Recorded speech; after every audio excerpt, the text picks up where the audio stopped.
Indonesia, tanah airku tercinta.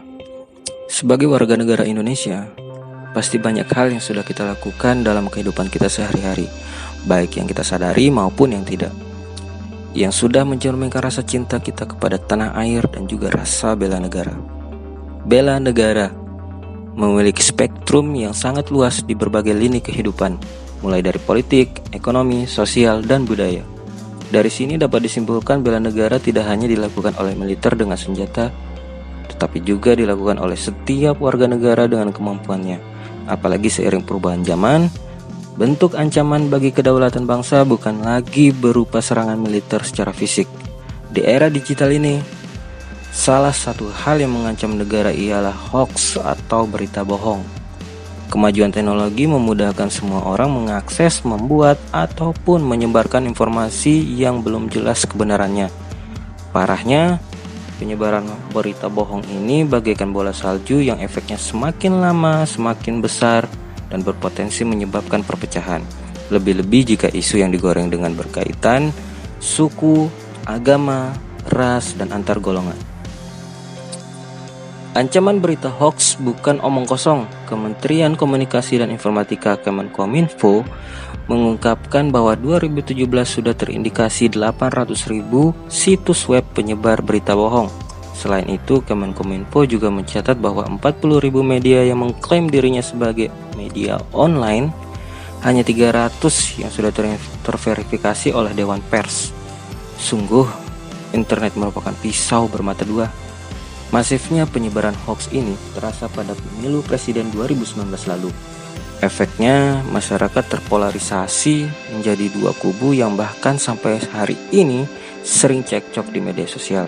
Selain itu, ribuan hoax juga memperparah situasi pandemi COVID-19 yang masih melanda Indonesia. Akibatnya, tidak sedikit yang percaya bahwa COVID-19 hanya konspirasi belaka. Akibatnya termakan hoax, masyarakat Indonesia seolah menutup mata dari fakta ini. Dari dua kasus di atas, dapat diketahui bahwa hoax tidak sekedar kesalahan informasi yang lewat begitu saja. Nyatanya berita bohong mampu berimbas pada masalah sosial, kesehatan, dan ekonomi di suatu negara. Oleh karena itu, bentuk aksi saya dalam membela negara adalah membantu mengkampanyekan gerakan anti hoax agar informasi yang didapatkan oleh seluruh masyarakat adalah faktual. Sebuah ungkapan mengatakan bahwa kita tidak memiliki cukup tangan untuk menutup mulut semua orang, tetapi kita memiliki cukup tangan untuk menutup telinga kita sendiri. Konteks ini bisa diadaptasi pada kasus penyebaran hoax. Kita tidak mampu menghilangkan seluruh hoax di internet, namun kita dapat memproteksi diri dengan memfilter berita yang kita dapatkan.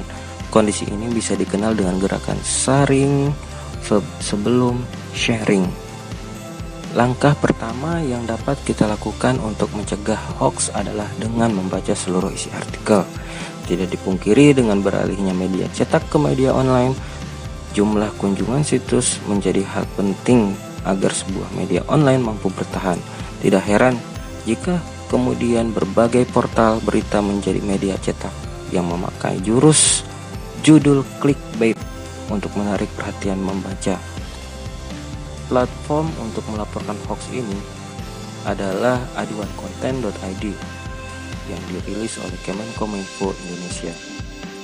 Tidak boleh sekedar memakai smartphone, penting bagi kita untuk menjadi smart user. Pilih-pilih informasi sebelum dibagikan, sebab dengan menghentikan satu berita hoax menyebar ke orang lain, Anda telah berkontribusi dalam membela negara. Ayo, bela Indonesiaku, karena Indonesia rumah kita bersama.